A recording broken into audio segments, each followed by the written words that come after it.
नेपाल में हाल ही में जो कुछ भी हुआ वो कोई छोटा मोटा प्रदर्शन नहीं था।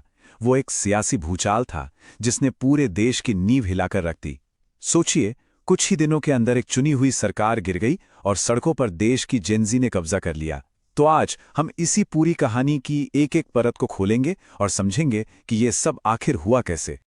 नेपाल जल रहा है, ये सिर्फ एक अखबार की हेडलाइन नहीं थी, ये काठमांडू की सड़कों की असलियत थी। ये वो हकीकत थी जहां लोगों का गुस्सा इस कदर फूटा कि उसने कुछ ही घंटों में सत्ता के सारे समीकरण बदल दिए और देश के प्रधानमंत्री को हेलीकॉप्टर में बैठकर भागने पर मजबूर कर दिया। तो चलिए सबसे पहले बात करते हैं इसी विद्रोह की जिसे मीडिया अब जेनजी रिवोल्ट का नाम दे रही है। और सच कहूं तो जिस रफ्तार और पैमाने पर यह सब हुआ वो वाकई हैरान करने वाला था। जरा इस टाइमलाइन पर गौर कीजिए। 8 सितंबर को पूरे नेपाल में हिंसक प्रदर्शन शुरू होते हैं।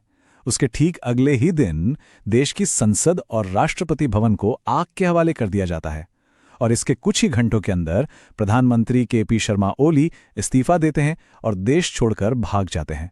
मतलब एक चुनी हुई सरकार का इस तरह से ताश के पत्तों की तरह ढह जाना, ये वाकई कोई मामूली बात नहीं है। तो सवाल ये उठता है कि आखिर ऐसा क्या हुआ? वो कौन सी चिंगारी थी जिसने इतने बड़े असंतोष की आग को भड़का दिया? चलिए अब इसके पीछे के असली कारणों को समझने की कोशिश करते हैं। इस पूरे विद्रोह की जो तात्कालिक चिंगारी थी वो था सरकार का एक फैसला, 26 सोशल मीडिया प्लेटफॉर्म्स पर बैन लगाना। इस एक फैसले से 1,43,00,000 से ज्यादा यूजर्स पर असर पड़ा। अब देखिए, जेनजी के लिए यह सिर्फ फेसबुक या टिकटॉक का बंद होना नहीं था, इसे उन्होंने अपनी अभिव्यक्ति की आजादी पर, अपनी आवाज पर एक सीधा हमला माना। लेकिन देखिए, यह बैन तो सिर्फ एक चिंगारी थी, असली बारूद तो सालों से इकट्ठा हो रहा था। हर तरफ फैला हुआ भ्रष्टाचार, 10% से ज्यादा की बेरोजगारी, भाई भतीजावाद का वो नेपो बेबी ट्रेंड, लगातार बदलती सरकारें और वो भयानक आर्थिक असमानता जहां देश के सिर्फ 20% अमीर लोगों के पास 56% दौलत है। इन सब ने मिलकर एक ऐसा माहौल बना दिया था जो बस एक चिंगारी का इंतजार कर रहा था। और जब हम भ्रष्टाचार की बात करते हैं तो जरा इन घोटालों पर नजर डालिए। Giribandhu land scam, oriental cooperative scam, cooperative front का घोटाला, ये सिर्फ कुछ नाम हैं, लेकिन इन घोटालों ने जनता के भरोसे को पूरी तरह से तोड़ दिया था। लोगों को ये लगने लगा था कि देश को तो बस लूटा जा रहा है।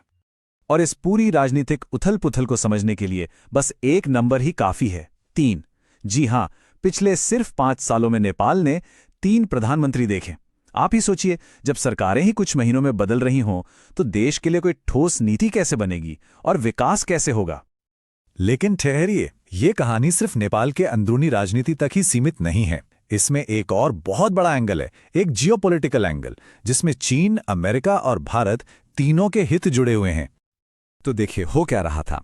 एक तरफ भारत था जिसके साथ नेपाल का सदियों पुराना रोटी बेटी का रिश्ता है, लेकिन ओली सरकार के दौर में इन रिश्तों में तनाव आ गया।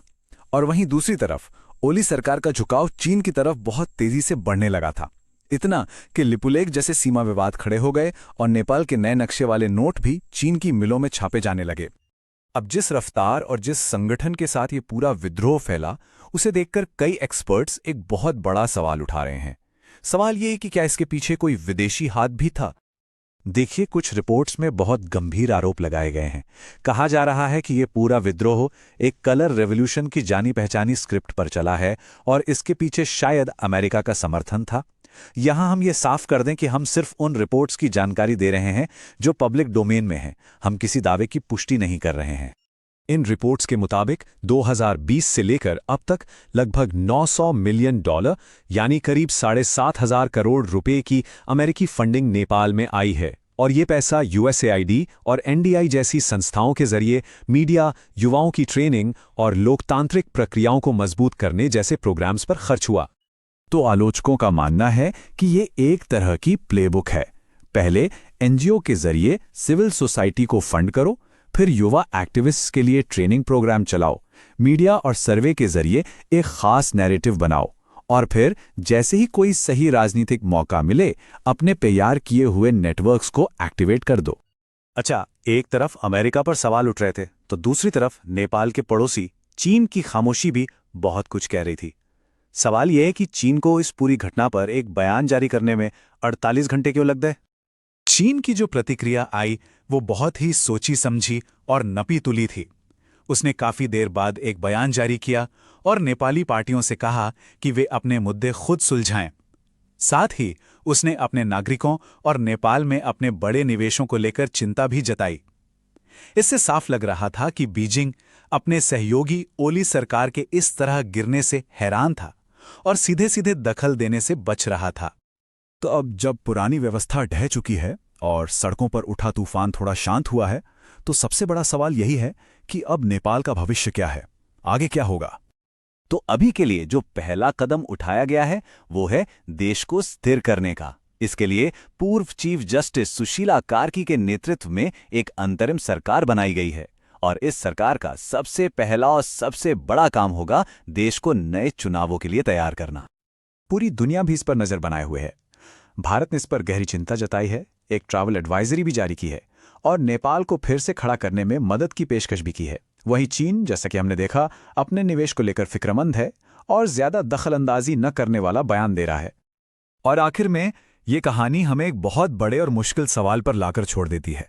क्या नेपाल का भविष्य वाकई उसके युवाओं ने तय किया है, या फिर ये देश अब विदेशी शक्तियों के लिए एक नया अखाड़ा, एक नया बैटल ग्राउंड बन गया है? इस सवाल का जवाब तो शायद आने वाला वक्त ही देगा।